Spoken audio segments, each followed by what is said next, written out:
Hi friends, welcome to MA cinema. இன்னைக்கு movie ரெக்கமெண்டேஷன்ல நாம பார்க்க போற படம் தற்பொழுது நெட்ஃபிளிக்ஸில் வெளியாகியிருக்கிற ஷட்டர் 2025 இந்தோனேஷியன் ஹாரர் படமாகும். இது 2004இல் தாய் லாங்குவேஜில் சக்கப்போடு போட்ட அதே ஷட்டர் என்ற பெயரில் வெளியான படத்தை தழுவித்தான் இந்த படத்தை எடுத்திருக்கிறார்கள். நம்ம ஊர்ல கூட 2007இல் சிவி என்ற பெயரில் ஒரு படம் வந்துச்சே. அட ஆமாங்க, கழுத்துல பேய் உட்கார்ந்திருக்குமே, அந்த படம்தான். யாரும் மறந்திருக்க மாட்டீங்க. அப்போ ரீமேக் ரைட்ஸ் தமிழ்ல வாங்குனாங்களான்னு நமக்கு தெரியல.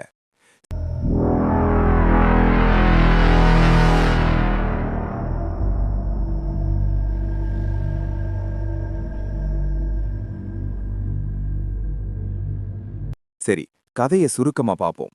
டார்வின் என்ற திறமைமிக்க போட்டோகிராஃபரும் அவனது கேர்ள் ஃப்ரெண்ட் பியாவும் குடிபோதையில் ஒரு பெண்ணை காரில் தெரியாமல் இடித்துவிட்டு நிற்காமல் சென்று விடுகிறார்கள். அதன்பின் டார்வின் எடுக்கும் புகைப்படத்தில் அந்த அடிபட்ட பெண் வந்து பயமுறுத்துகிறாள். பின்குறிப்பு: இதுதான் ஒன்லைன்னு அவ்வளவு ஈஸியா ஸ்பாய்லர் இல்லாம சொல்லிட முடியாது.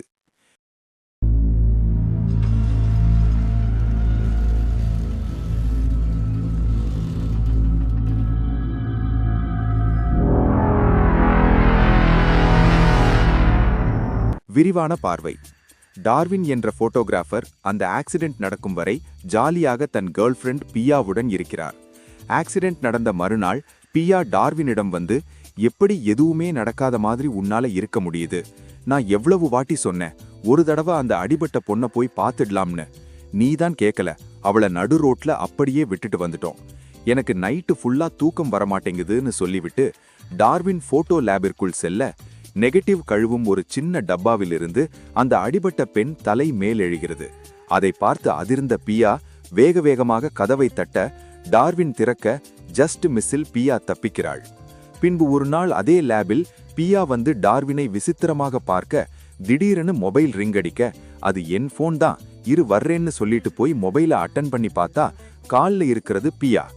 அப்பா, இங்க இருக்கிறது யாருன்னு டார்வின் விழிபிதுங்கி நிற்க, Due to the video length, part 2 separate in another video.